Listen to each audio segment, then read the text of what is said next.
I'd like to introduce Dr. Taylor. He is going to be talking to us about the use of PhotoFit avatars integrated into courses. Dr. Taylor is with the University of Maryland University College, and he has extensive experience as an educator. He has been teaching writing and literature, and he has been an associate professor of English and journalism, has worked in editing, and is a full-time senior advisor and multimedia specialist at the University of Maryland University College Writing Center. So without further ado, let me just say that if you have a question, let me know. Give me an indicator. And Dr. Taylor is willing to take questions throughout the presentation, so we can interrupt him. We are all on a very tight schedule because there are only 10 minutes between sessions. So at 9:50 we will be closing the session so that we can free up the room for the next session. Thank you. Thank you very much, Nicola. Everyone should have a handout. And please raise your hand if you don't have a handout, and Nicola will get one to you. Oh, there's some. I put them on the seat. Okay, Nicola put them on the seat. for those of you who are a little bit. A couple other little housekeeping things. The name of the presentation is actually the Avatar Solution. Because of its length, it was divided into two parts, the PhotoFit avatar and the human avatar. This session is on the PhotoFit avatar. So just to kind of get everyone oriented where you are. Also, this session is completely archived with the permalink that you see down at the bottom here. All of the voiceover videos, all of the graphics, all of the interactive materials are archived at this permalink. And then you also have the text here of the presentation. I'm going to begin with some general information on avatars and multimedia, and then the PhotoFit materials begin on page 19 of your handout. So, having done that introductory stuff, let me say it's a real honor and a real pleasure to be here with you at this very, very important conference on emerging technology, because it's also a conference about emerging educators and evolving educators, because that is exactly what we are doing. We are evolving. We are changing. And we're doing so out of a moral obligation that we have to change in order to fit the needs of our students. And because of particularly who we are at an emerging technology conference, we have no doubt that, like the Disney film says, the future has arrived today. You, as anyone, more than anyone, should know that Drucker Foundation words from 12 years ago are very, very true for you. Our methods of instruction were outmoded and are outmoded. Our physical institutions hopelessly unsuited and totally unneeded, and that is true for you. And although you might not know whether or not you are a digital native or a digital immigrant, you know for sure that you are not a digital alien. Prinsky did not include that one in his division there. Something else that I bet that you all also know, that you are smack dab in the middle of a revolution. And I think one of the best quotes that summarizes this revolution is from the New Media Consortium's 2005 publication, A Global Imperative, that says, "A profound shift is taking place in the way people communicate and express themselves. A new concept of language and what it means to be literate is evolving. A new literacy is being born. A new language is being born." And that's not the only thing that's evolving. We're evolving. Literacy is evolving.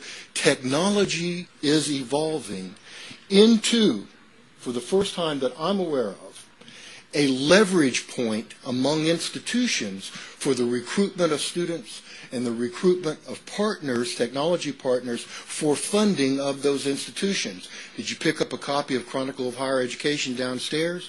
Did you read the article on page 26 about 100 plus United States schools had failed the financial stress test given to them by the U.S. Department of Education? 100 plus schools. evolving, emerging, surviving, and technology is a part of that. The evolution of a new literacy, the evolution of a new language, and I believe the evolution of a new digital university. One of the leading candidates for this new digital university is, I believe, the University of Southern California. The University of Southern California is home to the Institute of Multimedia Literacy. If you don't know about this program, here's what they have done since 2003. And if you've come in recently and you don't have handouts, please raise your hand. And those of you who have the extra handouts, please give them out. If you don't have the handout, please raise your hand. We need 5 handouts over here. And if you need more handouts, I have plenty that I would love not to take back to Savannah with me. But the Institute for Multimedia Literacy began in 2003, and since that time has instituted 3 unique programs. Their first program was a certificate in multimedia literacy for graduates. Their second program was that you could do your honors thesis in whatever discipline you wanted to do it in, and do it in multimedia. Now their third program is they have instituted multimedia literacy in their general education requirements. So whenever you take composition, speech, psychology, history, geology, botany, biology, you not only study in a multimedia lab, learning your materials via multimedia, you can also demonstrate your knowledge via your multimedia products that you create, in lieu of traditional kinds of college assignments. So if you haven't had a chance to acquaint yourself with the Institute of Multimedia Literacy at the University of California and their programs, I highly recommend that you do so.